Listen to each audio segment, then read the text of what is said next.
Ya, chicos, buenas noches. Bueno, para continuar la sesión 9, vamos a ver lo que vendrían a ser la farmacología si hablamos de los diuréticos. Entonces, aquí vamos a hablar de 5 clases de fármacos, ¿no? Quizá en antihipertensivos también tocaron un poco de esta clase, que son los diuréticos, ¿no? Que actúan a nivel renal, a nivel del nefrón, a nivel de los túbulos. Entonces, vamos a conocer cuáles son estas clases, cuál es su mecanismo, cuáles son estos fármacos, ¿no? Entonces, pero antes de esto, bueno, vamos a empezar con el test.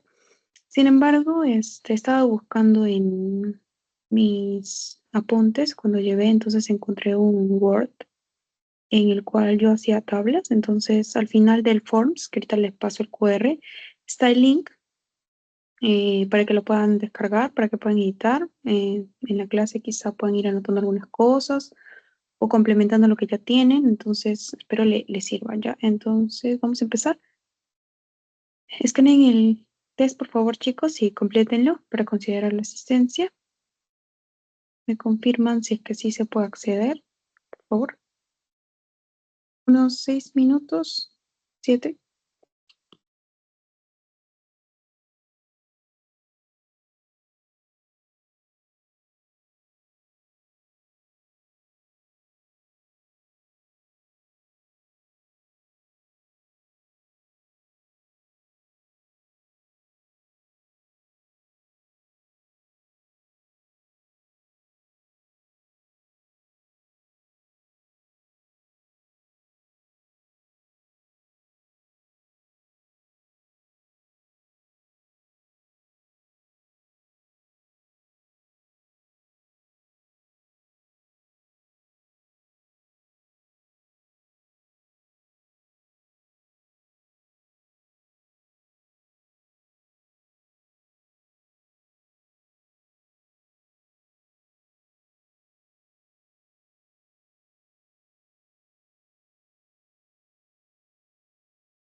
Ya, listo chicos, entonces vamos empezando.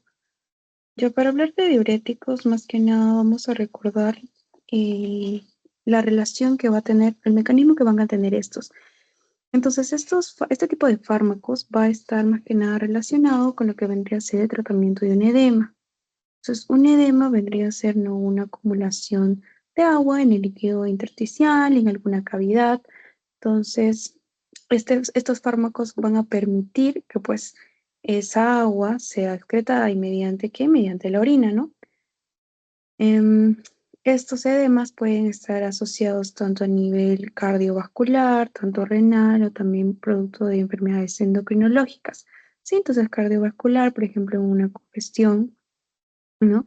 Eh, Cardíaca, en lo renal, si hablamos de algún síndrome no nefrótico, más que nada es el que hace más edema, el nefrítico también, pero en menor cantidad, ¿no? Y si hablamos de endocrinológicos también.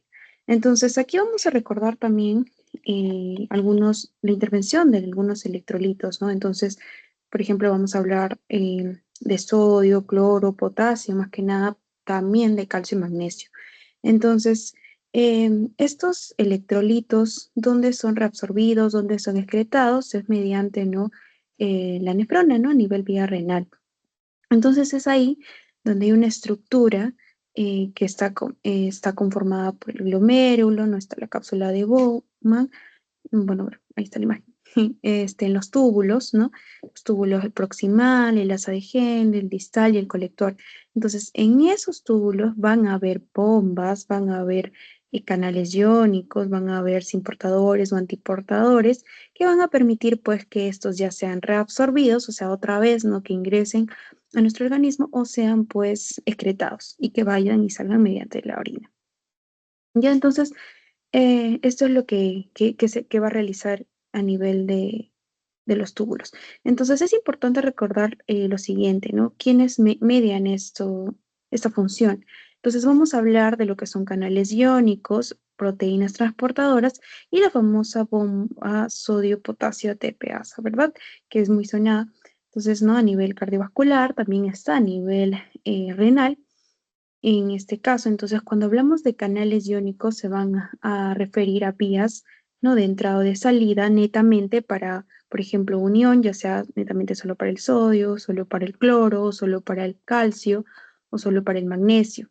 Ya es único, ya sea de entrada o de salida. Cuando hablamos de proteínas transportadoras, estas van a poder ser sin portadores o antiportadores. Quiere decir, si son sin portadores, quiere decir que van a ir hacia un mismo lugar. Si entra sodio y entra cloro, en ese mismo sentido, ¿no? Y si sale, secreta igual. Pero ¿qué es un antiportador? Ah, ya, entra sodio, pero sale cloro. ¿Ya? Entonces son bidireccionales, ¿no? Cada uno distinta acción. Uno se reabsorbe y el otro se excreta. Y entonces eso hay que recordar quizá un poco para conocer el mecanismo de acción de estos fármacos. Y bueno, las bombas de sodio potasa. eh, un potasio que más que nada está ligado por energía, ¿no? El ATP, que sabemos que es una molécula energética, ¿no? Entonces, ya, esa es otro tipo. Ahora, entre los mecanismos de acción, em, como les estaba mencionando, estos me van a permitir aquí a nivel de la nefrona, entonces tenemos ahí, ¿no? Nuestra nefrona, la médula, la corteza, ¿no? Y más que nada en la unidad funcional, ¿no? Tenemos aquí a la nefrona que está conformada pues por mi glomérulo que tiene alrededor la cápsula de Bowman, ¿no? Y luego empiezan a conectarse con los túbulos, ¿no? El proximal porque está cercano acá al glomérulo, luego viene lo que vendría a ser el asa de Henle, ¿no? Una asa delgada, descendente, ascendente delgada, una asa ascendente gruesa, luego viene el distal, ¿no? Y el colector, el final, el más grande. Ya, entonces, eso hay que recordar un poquito. Bueno, hay que recordar eso un poquito. Eh, y bueno, eso. Y bueno, aquí como les dije, bueno, vamos a mencionar igual en cada familia qué es lo que va a suceder, qué se excreta, qué se inhibe, lo que se absorbe. Y bueno, ahí está una tabla resumen de lo que se va a hablar más adelante en cuanto a electrolitos, ¿no? Cómo varía el pH, porque el pH sabemos que va a variar de acuerdo a la cantidad de hidrogeniones o la cantidad de bicarbonato o de CO2, ¿verdad? Que se pueda haber. Entonces también como electrolitos importantes, la variación del sodio, del magnesio, del potasio, del calcio, y eso va a depender también, pues, cómo estos van, cuál sería mejor el uso, por ejemplo, si un paciente tiene hipercalcemia, o cuál sería un mejor uso si el paciente tiene hipopotasemia, ¿no? Entonces eso va a depender. Yo, para eso, a ver, continuamos con la clasificación. En cuanto a clasificación, vamos a tener que hablar de las tiacidas, ¿no? Las representantes que son la hidroclorotiazida, la indapamida, que es un similar a las tiacidas, ¿no? Tiene un mecanismo de acción similar, la composición varía, pero el mecanismo de acción es el mismo. En cuanto a diuréticos de asa, tenemos al ácido heptatínico y a la furosemida. Luego tenemos a los famosos ahorradores de potasio, que su mecanismo no va a ser más bien absorber potasio, por eso son ahorradores de potasio. En el caso de un paciente que tenga hipopotasemia, entonces se recomendaría no darles de estos ahorradores para aumentar el potasio sanguíneo. Entonces ahí tenemos el amiloride, el espironolactona, el intratereno. Cuando hablamos de diuréticos osmóticos, tenemos al glicerol y el manitol, y los inhibidores de la anidrasa carbónica, que es una enzima que me va a permitir convertir el bicarbonato en dióxido de carbono y agua. Entonces, eso también, la acetosalamida y la dorzolamida. Y bueno, también los antagonistas del hormona antidiurético, como el camipaptano. Ya, entonces, para esto también les hice una tabla resumen de las enfermedades que se dan y cuál diurético es mejor, ¿no? De preferencia dar, porque tiene un mayor impacto, un mayor beneficio en esto, ¿sí? Entonces, también lo dejo para que lo revisen. Igual en cada clase de fármaco yo les voy a decir también en qué se usa, pero esta es la tabla resumen que les presento. Luego la ven un poco más también con calma. Ya. Bueno, empezamos con la primera familia. Y bueno, este es el gráfico que tomo de referencia para hablar de los mecanismos de acción, tanto de los tiacidas, los inhibidores de la anhidrasa carbónica, las de asa y los ahorradores de potasio. Vemos, ¿no? Como a nivel de mi nefrona, a nivel de los túbulos, estos desencadenan diferentes acciones a nivel del proximal, ¿no? Los de la inhibidores de la anhidrasa carbónica. Entonces hay que ir relacionando, ¿no? A nivel del asa de Henle tenemos a los de asa, distal a los tiacídicos y colector pues a los ahorradores de potasio. Entonces vamos a hablar de uno cada uno, cómo es que funcionan así. Entonces cuando hablamos de inhibidores de la anhidrasa carbónica, como les dije, esta es una enzima que me va a permitir transformar lo que es mi ácido carbónico en CO2 y agua. Entonces esa es la función que tiene esta enzima. Aquí está el imán. Ya, entonces, la función que tiene la enzima es, aquí está la anhidrasa carbónica, me va a permitir descomponer entonces en dióxido de carbono y agua. ¿Para qué? Para que este sea mejor, más permeable para el ingreso, ¿no? Una vez ingresado por otra anhidrasa carbónica de otro tipo, se va a volver a transformar al ácido carbónico y este por ende se desgloga, ¿no? En el bicarbonato, en los iones hidrógeno y bueno, luego va al plasma, ¿no? Y eso permite que mi pH sea de cierta manera entre alcalino y ácido, hay un equilibrio. Y ahí luego, pues, esa es la función. Entonces, al inhibir esto, ¿qué me va a dar? En una situación normal, lo que va a pasar aquí es que en el túbulo proximal se resuelve un 40% del cloruro de sodio, ¿no? Sin embargo, al inhibir esta enzima, ya no va a haber absorción de sodio. Ahora, hay otro punto que hay que recordar quizá, ¿no? Que el sodio se acompaña del agua, ¿no? Entonces, ingresa sodio, ingresa agua. Entonces, si yo inhibo el sodio, ¿qué pasa? Ya no va a haber más agua, ¿no? En lugar de ello, la diuresis va a aumentar, entonces la orina va a ser mayor. Y es por eso que ahí está el beneficio. Ahora, ¿dónde se da? No se olviden el túbulo proximal. Ya, eso. Ahora, los efectos que me pueden dar estos, como ya dijimos que inhibe entonces la absorción del bicarbonato, ¿qué es lo que va a pasar? Vamos a entrar en un estado de una acidosis metabólica hiperclorémica. Ahora, ¿por qué sube el cloro? Porque como no hay ingreso, ¿no?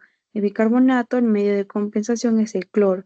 Ahora, Si recordamos también un poco, ¿no? De fisiología ácido-base, en una acidosis metabólica lo que contrarresta vendría a ser lo otro, ¿no? Una alcalosis respiratoria.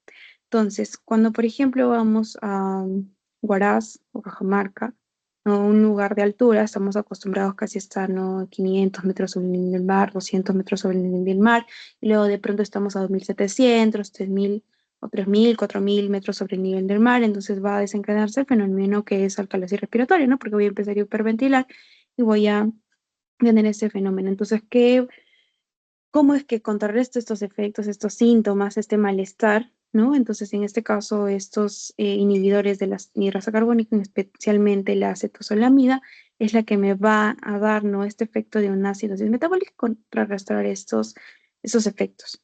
Y entonces, he ahí su mecanismo de acción. Ahora, entre los fármacos tenemos, ¿no? A la acetosolamida y a la dorzolamida. La acetazolamida tiene una biodisponibilidad oral del 70%, una semivida de 7,5 y una duración del efecto de por 10, ¿no? horas por vía oral. Ahora, la dorzolamida es más que nada para el uso de glaucoma. Ya, entonces esto más que nada es un uso tópico. Entonces, como les coloco aquí en el siguiente, entonces, para enfermedades del mal de altura, ¿no? El mal de montaña agudo, también se le puede llamar, de preferencia, ¿no? Tenemos la acetazolamida. Entonces, es un tipo de inhibidor de anhidrasa carbónica. En el glaucoma, como les dije, es la solución oftálmica, que es la dorzolamida, y también incluso se ha usado en algún momento también en lo que son en cuadros de epilepsia. Ahora, entre sus efectos adversos, ¿no? Estos, como vemos a nivel del sistema nervioso central, puede generar letargo, parestesias, puede inducir a una hipopotasemia, una hiperglucemia. Hay reacciones de hipersensibilidad, aunque son menos frecuentes, pero pueden darse. Y esto es importante también, ¿no? Recordar que puede dar toxicidad por medicamentos o por sustancias, porque estos van a reducir lo que es la excreción de los bases débiles, de las bases débiles como las anfetaminas, ¿no? La pseudoephedrina o la quinidina. Entonces eso puede producir una toxicidad al no ser excretados.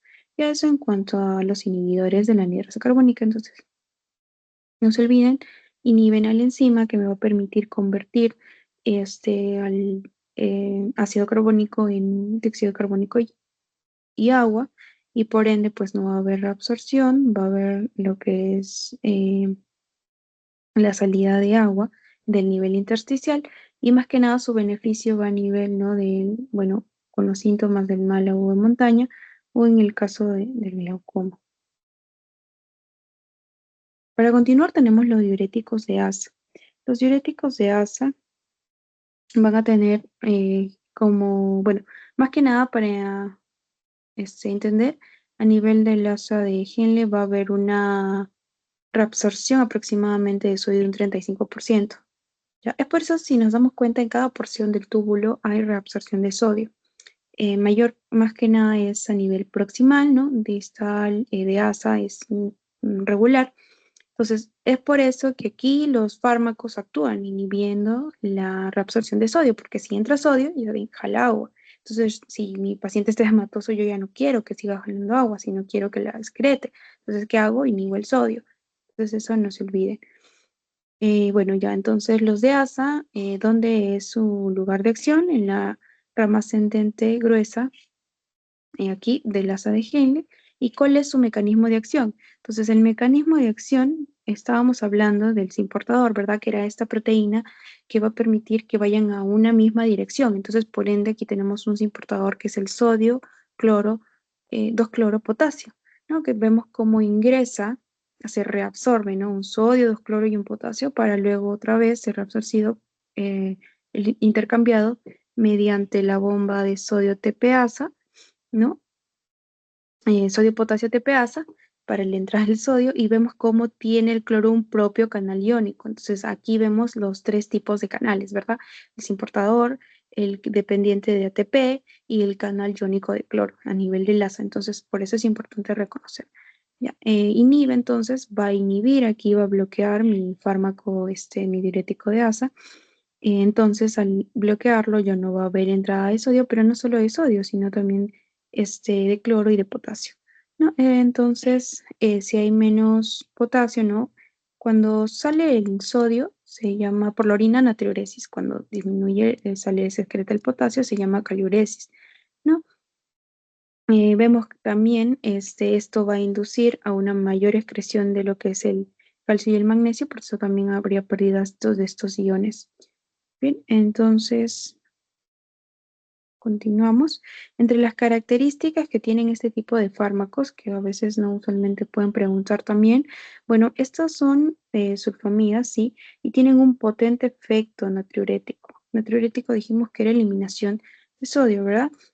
Natriuresis, eliminación de sodio por la orina. Entonces son diuréticos de techo alto. Quiere decir que son dependientes de la dosis. Mientras yo le dé más dosis, ¿no? Un diurético de asa, yo le doy más dosis, no empiezo por 5, 10, 15, 20, 25 mililitros, el efecto va a ser mayor. Entonces, por eso es que se les llaman diuréticos de techo alto. Sin embargo, por ejemplo, aquí ponemos un comparador con los tiacídicos. Yo le aumento la dosis, pero ellos ya quedan con un efecto estable. No, no varía, no aumenta, no cambia. En cambio, los diuréticos de asa sí, por eso que hay que tener también cuidado con las dosis, ¿no? Y cuánto se le va a querer retirar de orina, de agua en el organismo. Entonces hay que tener cuidado con este tipo de fármacos. Entonces no se olviden que estos son los diuréticos de techo alto, los de asa. ¿Y quiénes están aquí representando? Pues está la furosemida, ¿no? Que es la más conocida. También está la torosemida, la butenamida y el ácido tacrínico. En cuanto a biodisponibilidad, vemos, ¿no? Como el ácido tacrínico tiene mayor biodisponibilidad a nivel oral. Luego está la butenamida, la torosamida y la furosemida. Sin embargo, su media de acción va de 1 a 2, ¿no? Aproximadamente. Tienen una eliminación tanto renal, todos, y bueno, la duración de efecto va a depender, ¿no? Pero todos coinciden en que cuando es por vía oral dura 7 horas y cuando es por vía intravenosa no varía entre 1 a 2 horas. Eso es en cuanto a características farmacológicas. Ahora, el ácido etacrínico no pertenece al grupo de la sulfamida, que vendría a ser no composición de estos diuréticos. Sin embargo, hay que tener cuidado cuando su uso se expende cuando el paciente es alérgico a este tipo. Entonces, si el paciente es alérgico a la sulfonamida, no le voy a dar ni torosemida, ni furosemida, ni butenamida, sino le voy a dar ácido etacrínico, ¿no? Entonces, es de preferencia, solo que hay que tener cuidado, ¿no? Con el efecto adverso que vendría a ser la ototoxicidad. Ahora, entre los usos de estos fármacos, entonces, se prefiere, ¿no? Porque como son diuréticos, de techo alto, ¿no? En cuanto a un edema pulmonar, hay que tener en cuenta una insuficiencia renal con una tasa de filtración glomerular menor a 30, ¿no? En un edema secundario por una eh, insuficiencia cardíaca, ¿no? Que puede dar congestión, ¿no? Cirrosis, que también puede dramatizar, ¿no? Congestionar todo el lado derecho, ¿no? Hepatomegalia, ¿no? Y también considerar para pacientes con hipercalemia. ¿Ya? Entonces, entre los efectos adversos, entonces, como vimos que también no habría entrada de potasio que iba a generar entonces caída de potasio en sangre. ¿Y cómo se llama eso? Hipopotasemia. Dijimos que también va a alterar, ¿no? La entrada de lo que vendrían a ser los iones de calcio y magnesio, entonces podrían dar una hipocalcemia y una hipomagnesemia. Entonces, si hay hipocalcemia, entonces en un paciente que tiene hipercalcemia le haría bien, ¿no? Porque ya no va a permitir más ingreso de calcio al sangre. También puede inducir a una acidosis metabólica, puede aumentar los niveles de glucosa y ácido úrico en sangre. En mayor cantidad vamos a ver que son las tiacidas, pero estos también pueden hacerlo, ¿ya? Y aquí esto es importante también, ototoxicidad. Entonces, asa, ototoxicidad, ¿no? Hipopotasemia, hipocalcemia, hipomagnesemia, o toxicidad relacionado con sonidos, ¿no? A nivel del oído, un dolor, o el vértigo, o disminución de la audición, la hipoacusia. Puede también dar lo que es un aumento del colesterol, más que nada si hablamos de furosemida o tarasemia. También se hablaría de efectos de fotosensibilidad, ¿no? Más que nada relacionados con la furosemida y erupciones cutáneas también, ¿no? Con el ácido hialurónico, siempre y cuando, entonces, hay que recordar si es que el paciente es alérgico, no es importante recordar, preguntarlo siempre, ¿no? Eh, Eso en cuanto a diuréticos de asa. Entonces, no olvidarse que estos diuréticos de asa van a inhibir el sin portador sodio 2-cloro potasio. Entonces, si inhibo, entonces disminuye el sodio, disminuye el potasio, bueno, el cloro, también una acidosis metabólica. ¿Qué más? Recordar, ¿no? La hipocalcemia, la hipomagnesemia y pues la autotoxicidad que puede dar. Y recordar el efecto de techo alto que tienen, a mayor dosis, más efecto, ¿no? Más efecto diurético. Entonces, tener cuidado, no vayamos a dar mucha dosis y pues al final el paciente quede deshidratado, ¿no? Entonces, eso me parece que tener cuidado con este tipo de fármacos. En cuanto a los otros fármacos que son las tiazidas y diuréticos tiazídicos, vamos a hablar entonces aquí de otro tipo de fármacos que van a actuar a nivel del túbulo contorneado distal. Entonces ya vimos proximales, adhegiendo, toca el distal y luego al final el colector. Usualmente en el distal hay una reabsorción del 5 al 10% de sodio. Entonces vimos que en el lugar, bueno, que más se absorbería sería en el proximal, ¿verdad? La cantidad de sodio, luego está pues en el asa y al final bueno, menor cantidad, por ejemplo, en el distal. Entonces, estos tiazidas van a tener la función a nivel del túbulo distal. ¿Y qué es lo que van a inhibir estos? También un portador, pero en este caso solo es de sodio cloro, ¿no? El otro era de 3, sodio 2-cloro potasio. En este caso, solo es de sodio cloro. Entonces, igual en esto al inhibir entonces la entrada de sodio cloro, ¿qué va a pasar?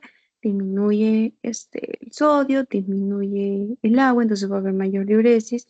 El cloro a veces tiene la capacidad, ¿no? De crear su propio, este, tener su propia entrada, ¿no? En este caso, pero igual de todas maneras va a dar lo que sería el efecto de alcalosis metabólica. Entonces, estos también son compuestos derivados de las sulfonamidas, son eficaces por vía oral, entonces también va a generar una disminución, ¿no? De potasio porque ya no va a haber un intercambiador, entonces ¿no? El potasio no va a poder ingresar porque ya no hay sodio, también va a caer el potasio, entonces hipocalemia. En este caso el magnesio se aumenta y el calcio disminuye. Es por eso que la excreción de calcio es menor. Por ende, estos fármacos también son importantes para pacientes que tienen lo que vendrían a ser relacionados a los cálculos renales, ¿no? A los litos, a la litiasis renal más que nada. Ya, entonces, en estos tipos de fármacos vamos a tener la famosa hidroclorotiazida, que es la más quizá hablada, indapamida y la metalsona. La biodisponibilidad oral, la indapamina tiene mayor, ¿no? El 90%, luego la hidroclorotiazida con 70%. En cuanto a la semivida de eliminación, también la indapamina tiene mayor prolongación de semivida de eliminación. Y la duración del efecto, vemos, ¿no?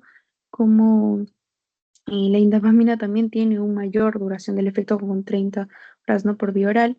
Luego está la metalsona y luego la hidroclorotiazida. Ahora, sin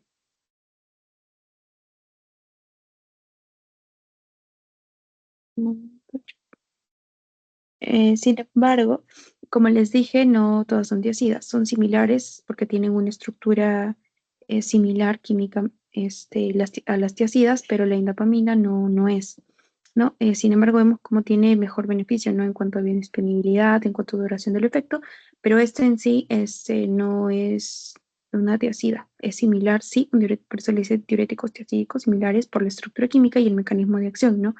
Sin embargo, tiene un efecto, además de diurético, también un vasodilatador. Es por eso que ¿no? también se lo prefiere quizá de alguna u otra manera cuando hablamos de hipertensión arterial o una insuficiencia cardíaca. Entre los usos entonces de estos tipos de fármacos, ¿no? Hipertensión, edema, asociado a una insuficiencia cardíaca, la cirrosis, problemas renales como los síndromes nefróticos, la nefrolitiasis, entonces acuérdense que las tiazidas nefrolitiasis porque disminuye la excreción de calcio, entonces por ende estaría mejor en un paciente que pues tiene hipercalciuria, ¿no? A nivel de la diabetes insípida, nefrogénica también. Este tipo de diabetes hace referencia a cuando los riñones no van a responder a lo que vendría a ser la hormona antidiurética.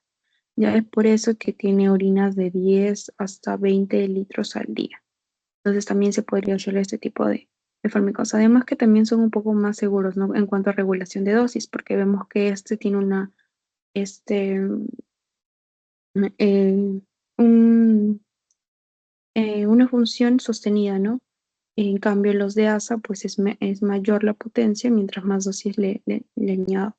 Entonces, ahora en cuanto a efectos adversos, porque todos los fármacos van a tener efectos adversos como tal, entonces aquí hay un gráfico bonito también que nos destaca, ¿no? Eh, que nos induce. Entonces, si inhibimos el sodio, el cloro, de otra manera también se inhibe el potasio, dijimos, porque si no hay sodio, entonces ¿con quién intercambio, verdad? ¿Con quién entra sodio y sale potasio? Entonces, esto me va a generar una hipopotasemia. Esto a su vez, si hay menos potasio, quizá, no sé si ya hayan hablado un poco de lo que es fisiología de diabetes relacionado con insulina o hay crisis hiperglucémicas, entonces el potasio es importante. Y si hay menos potasio, entonces la insulina va a perder sensibilidad. Entonces, al perder sensibilidad, ¿qué pasa? Hay más glucosa en sangre, ¿no? Entonces hay hiperglucemias, ¿no? Entonces, eso también relacionado con el ácido úrico. También al inhibir este tipo de fármacos inhibe la excreción de ácido úrico, entonces va a aumentar se le llama hiperuricemia. Entonces hay que tener cuidado en pacientes que sufren de gota. Entonces, si te ponen un caso de paciente tiene gota, ¿qué fármaco? Y te ponen un más contexto, ¿no? ¿Qué fármaco tú no le darías? Una tiazida no le darías. Más bien vas a empeorar el cuadro. Si es diabético, también tener cuidado porque también vas a darle crisis de hiperglucemias sostenidas y también pues relacionado con lo que es los lípidos. Entonces, aquí va a generar, entonces hablábamos del ácido úrico, de la disminución de la sensibilidad de insulina. También hablábamos que al inhibirse el potasio, entonces se excretaba más, eso se llama caliuresis, y eso generaba una hipopotasemia. ¿Y qué pasaba? Nuestro organismo iba a compensar de una manera, si se está excretando por potasio, voy yo a aumentar mis niveles de hidrógeno en sangre, al inhibir mayor los hidrógenos en sangre me va a dar una alcalosis metabólica. Entonces, todo esos efectos adversos se sintetizan en este cuadrito. Ya, entonces, no se olviden, tiacídicos en el distal inhiben un sí portador de sodio cloro. No, al inhibir eso, ¿qué efectos voy a tener? Más que nada relacionados estos fármacos con los efectos adversos, ¿no? Porque si tú inhibes, claro, te beneficia al excretar, eliminar el agua, pero como hay una inhibición de reabsorción de electrolitos, por eso es que esos electrolitos son importantes, porque nos van a permitir desencadenar funciones, ¿no? El calcio, la contracción, ¿no? Potasio también, potasio sensibilidad con la insulina, entonces todo eso hay que recordar de alguna manera. Bueno, luego tenemos a los ahorradores de potasio. Ahora, los ahorradores de potasio tienen dos mecanismos de acción. Ya estos más que nada están en el túbulo colector. Vimos el último, este túbulo, ¿no? El que conectaba el más grande, el último ya al final. Y ahí se va a dar el mecanismo de acción de los ahorradores de potasio. Ahora, a nivel del túbulo colector, mm, va a haber lo que va a funcionar ahí dos hormonas. Una es la aldosterona y una es la hormona antidiurética. Entonces, quizá en algún momento han escuchado también hipertensión, ¿no? El eje renina, angiotensina, aldosterona, ¿no? Entonces, ya, la aldosterona es hormona y la hormona antidiurética. Entonces, estas hormonas me van a permitir que se absorba sodio, entonces se reabsorbe agua, entonces el sodio y agua siempre unidos. Entonces, si yo actúo a nivel, ¿no? de este túbulo y de nivel de estas hormonas, ¿qué va a pasar? Las bloqueo, entonces ya no se reabsorbe sodio, ya no se reabsorbe agua, sino favorece la diuresis. Entonces, la aldosterona, lo que va a suceder aquí es que van a actuar a nivel de lo que vendría a ser la síntesis de esta hormona. Entonces, esta hormona, como dijimos, tiene el mecanismo, la función de absorber este sodio, ¿no? Por unos canales que ésta codifica y por ende, pues, se absorbe sodio, llega a agua. Entonces, ese es el mecanismo de acción que tiene esta. Sin embargo, la hormona antidiurética tenemos que también va a potenciar la resorción de agua mediante, pues, lo que es el sodio. Entonces, estas dos hormonas van a tener por función, ¿no? Naturalmente, que aumentar los niveles de flujo mediante la resorción de agua. Es por eso que en lo que es hipertensión, ¿no? También se bloquea, ¿no? Se bloquea esta vía también. ¿Para qué? Para, de una u otra manera, ya no tener más presión, subida de presiones, sino pues de alguna manera relajar, vacilar, disminuir. Entonces, si yo actúo a nivel de estas dos hormonas que me permiten mantener cierto flujo, cierta cantidad de agua de corporal, porque ya es demasiado, es más de lo que se debe tener, entonces es mayor la excreción de orina. Entonces, los mecanismos de acción de estos tipos de fármacos van a ser de dos, ¿no? Unos van a inhibir la entrada de sodio de las células principales, que vendrían a ser los que bloquean el canal epitelial del sodio, entonces no bloquean el canal epitelial de sodio, ¿no? Ese es un mecanismo de acción y los otros son el que bloquea un antagonista del receptor de la aldosterona. Entonces, si bloquea el receptor de la aldosterona, va a inhibir la absorción de sodio y por ende, bueno, se va a favorecer también la excreción de potasio. Entonces, la aldosterona hay que acordarnos que es un mineralocorticoide, ¿no? Esto se sintetiza a nivel de lo que es la suprarrenal, ¿no? La corteza. Ya. Entonces, ya eso. Entonces, el primer mecanismo de acción es bloquear el canal epitelial de sodio y el segundo es bloquear el receptor de la aldosterona, de la monoaldosterona. Entonces, ya no habría síntesis de canales de sodio igual, ¿no? Estos intercambiadores de sodio-potasio. Entonces, aquí tenemos, ahora aquí cada tipo de mecanismo de acción tiene sus fármacos representantes, ¿no? Entonces, aquí vemos como la milorida y el tireno es el que va a funcionar al nivel de bloquear los canales epiteliales, ¿no? De sodio. Entonces, si bloqueo canal epitelial de sodio, ya no va a haber ni reentrada ni resalida, más bien salida del potasio, ¿no? Por eso es que es la caliuresis. Ahora, si hablamos de la espironolactona, esto va a estar más que nada relacionado al antagonista del receptor de aldosterona. Es por eso que ven cómo va a nivel del núcleo, porque sabemos que en el núcleo sucede la síntesis proteica, entonces ya no va a haber síntesis de los canales de sodio, entonces si ya no hay canales de sodio, ya no hay esta función de la bomba sodio, potasio, ATPasa. ¿Ya? Entonces eso es lo que va a pasar mediante estos dos mecanismos. Ahora, entonces hay que recordar que los que bloquean el canal epitelial de sodio va a ser la miloride y el tramtireno, y el que bloquea el receptor de aldosterona va a ser pues la espironolactona. ¿Ya? Entonces aquí tenemos los fármacos que les estaba mencionando, la milorida y el triamtoreno, entonces bloquean el canal epitelial de sodio y la espironolactona a nivel de este receptor de aldosterona. Vemos, ¿no?, que la biodisponibilidad de tiempo de duración es mayor en cuanto a la espironolactona, también tiene buena biodisponibilidad oral, ¿no?, mayor en su 65%, entonces no olvidemos eso.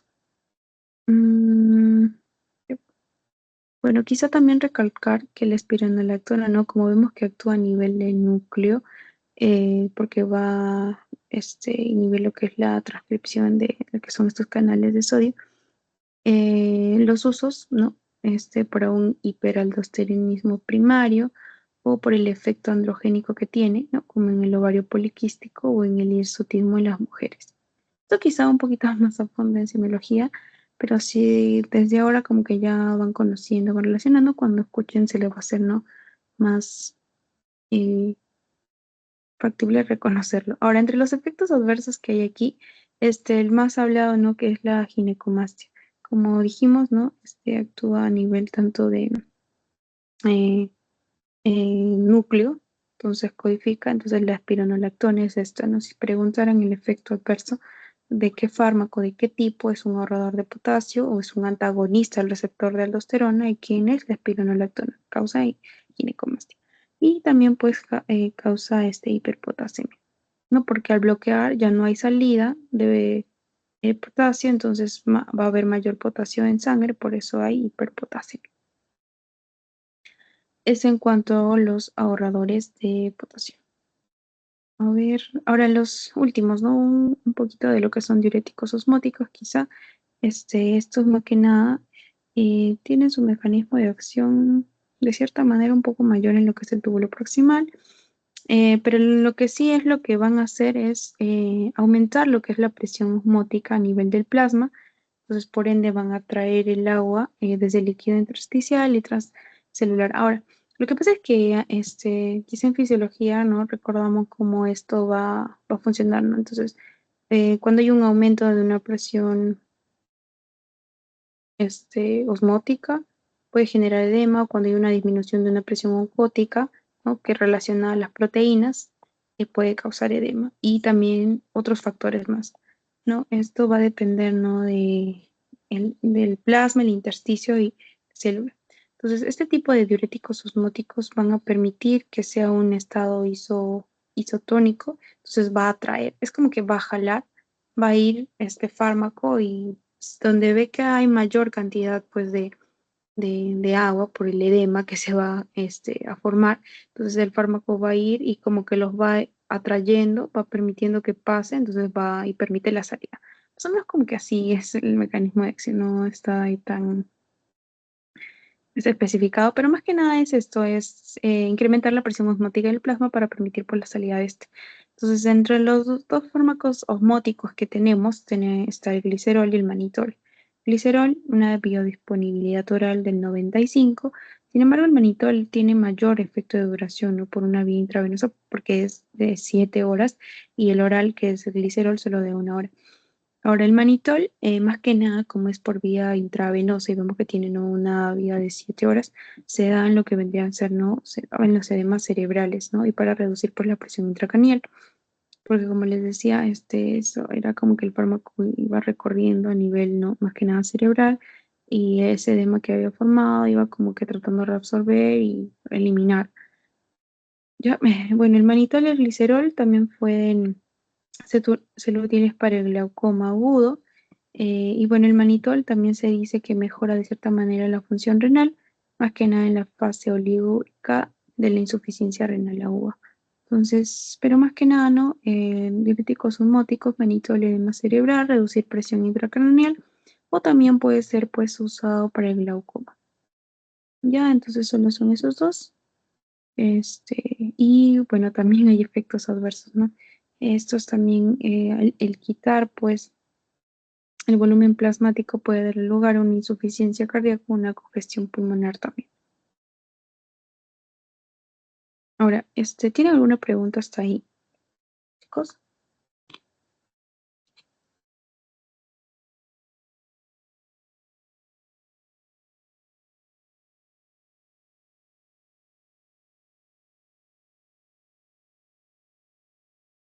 Chicos, ¿tienen alguna pregunta? No, ya. Entonces, hay que, unas preguntas antes de pasar al post-test.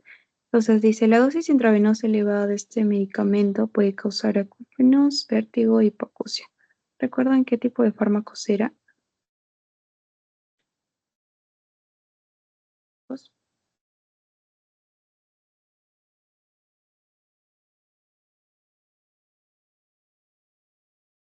¿De ASA era? Mm, ¿De ASA? ¿No? ¿Qué tipos están de acuerdo todos? ¿La de ASA?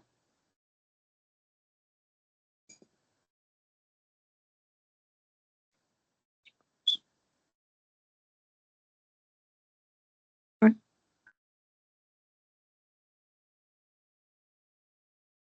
de ASA, ¿y cuál es un fármaco de ASA? ¿Recuerdan? ¿Un ejemplo? Furosemida. La furosemida. Pues mira, ya. Entonces, si hablamos de efectos adversos, como les estaba mencionando, entonces hay que recordar cuáles son, más que nada cuáles son, porque si te suelen preguntar tanto el mecanismo de acción como posiblemente el efecto adverso. Ya, la administración de este medicamento a pacientes con insuficiencia renal puede causar hiperpotasemia. ¿Qué clase de fármaco podría causar hiperpotasemia?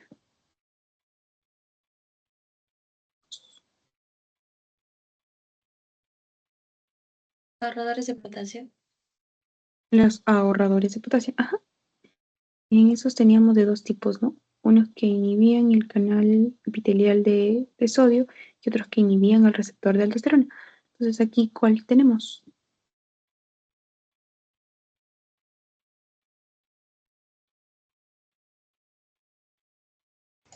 La Ah, la aspirina lectora. Bien, entonces sí. Ahora, este medicamento se puede utilizar para incrementar la excreción de fármacos débilmente ácidos como las anfetaminas.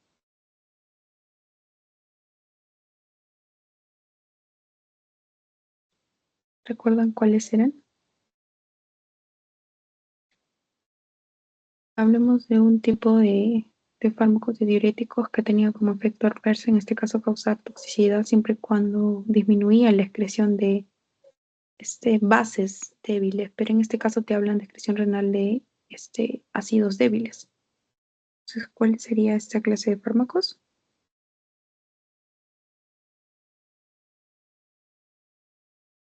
¿Recuerdan?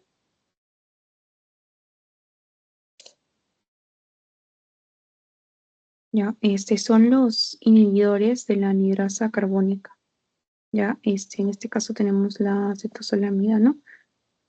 Y bueno, medicamento que se puede utilizar para incrementar la excreción de calcio en pacientes con hipercalcemia. Dijimos cuáles eran. Recuerdo que dijimos que el nefrolitiasis, ¿no? ¿Cuál se ¿Qué clase de fármaco se relaciona? la C, Ajá, las tiacidas, ¿verdad? Hidroclorotiazida. Sí, está genial. Ahora, una más y ya pasamos al post-test. Entonces, ¿qué diurético se utiliza para el tratamiento de la enfermedad de las altitudes elevadas o el mal de altura o el mal de montaña aguda? ¿Qué tipo de fármacos era? acetazolamida. Ujú, inhibidores de la anhidrasa carbónica. Sí, ya, genial. Sí, chicos, entonces, para ir terminando el post-test, se los dejo y unos 7 minutitos para ver algunas preguntas también y ya, para culminar con la sesión.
Ya chicos, entonces ya para ir terminando, vamos a darle una revisadita rápida a lo que es el test.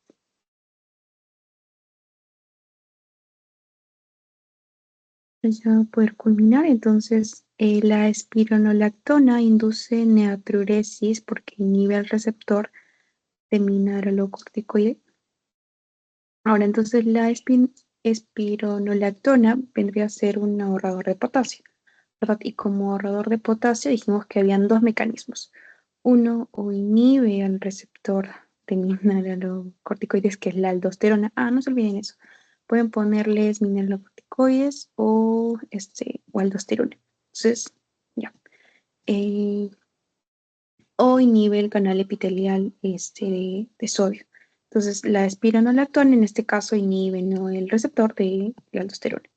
Entonces, por ende, dijimos que este tipo de fármacos va a inducir lo que vendría a ser la diuresis, la orina, la natriuresis, ¿no?, la eliminación de sodio en la orina. Entonces voy y busco una respuesta en la que me seleccione más que nada lo que vendría a ser Entonces, va a inducir, ¿no? No inhibe, porque más bien no quiero congestionar, no quiero edematizar más al paciente, no a la persona, sino más bien quiero que que defogue, que orine, que bote.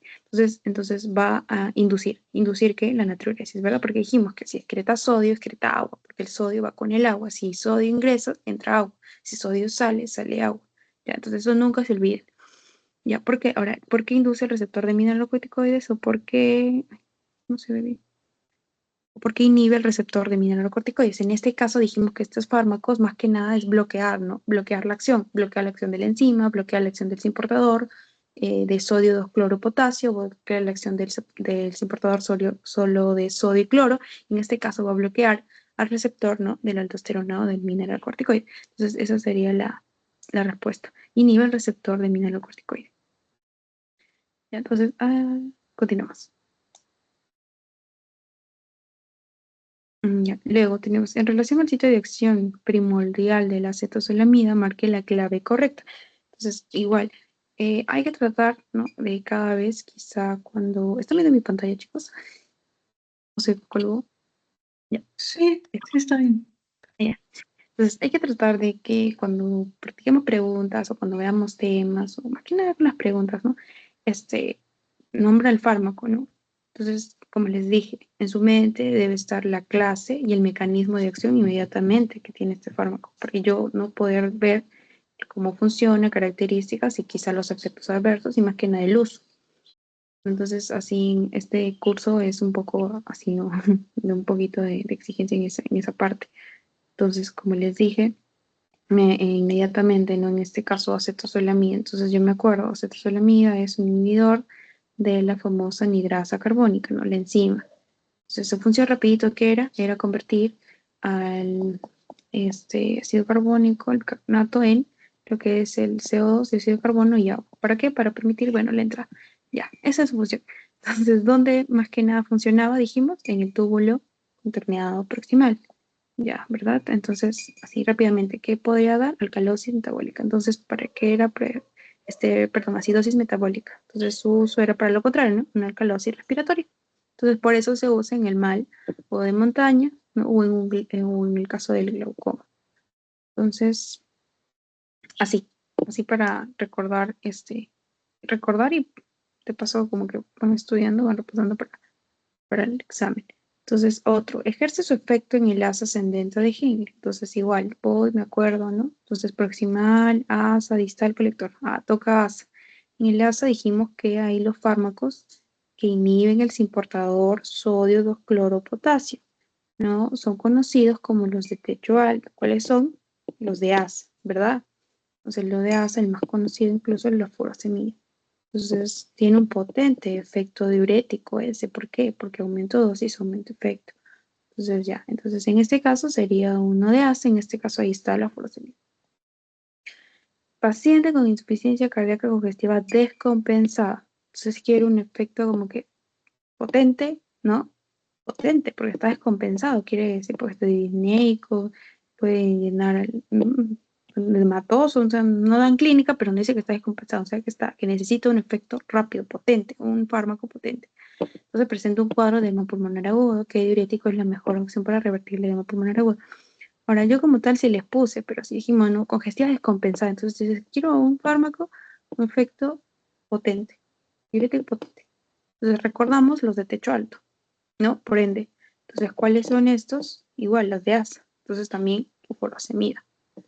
Entonces ya ahí también como que acordamos. Y bueno, igual les puse en el cuadro y en la positiva también con edema pulmonar, diuréticos de ASA, furosemida.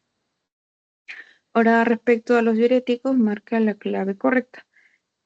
En este caso estamos hablando de la amilorida. La amilorida es un ahorrador de ahorradores de potasio. Pero en este caso, estos, como teníamos dos, el que inhibe el receptor de aldosterona o mineralocorticoide y el que inhibe el canal epitelial de sodio. En este caso, la amilorida inhibe el canal epitelial de sodio. Entonces, como dijimos, lo que inhibe es el canal, pero lo que induce es a la excreción, o sea, la natriuresis. Entonces, siempre cuidado al leer, porque puede confundir, pero acuérdense que todos estos fármacos me van a inducir a la diuresis, a la orina, a la natriuresis, a la excreción de sodio. Esa es su principal función. Y más que nada bloquean lo otro, bloquean los canales epiteliales de sodio, bloquean los importadores, bloquean las enzimas. Entonces eso no se olviden. Chicos, eso sería con la sesión de hoy. No sé si tuvieran alguna otra pregunta.